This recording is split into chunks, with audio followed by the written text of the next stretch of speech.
Hi folks, Matt Smith with Smith Sales Company Auctioneers. Here we have this GMC Top Kick. This has a Caterpillar engine.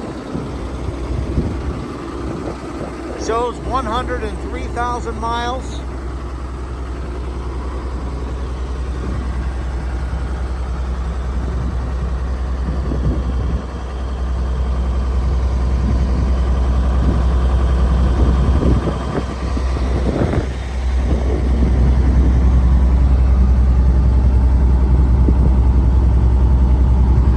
Truck is set up nice with diesel, hydraulic oil, engine oil, grease, waste oil. It has a Black Diamond air compressor with a Honda motor. We did not try it.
Folks, this truck runs and drives. However, when you start it, it takes a little bit to get it started. So it will start on its own. It just stumbles. It may need a filter, may need an injector. Not sure, but it doesn't want to start willingly.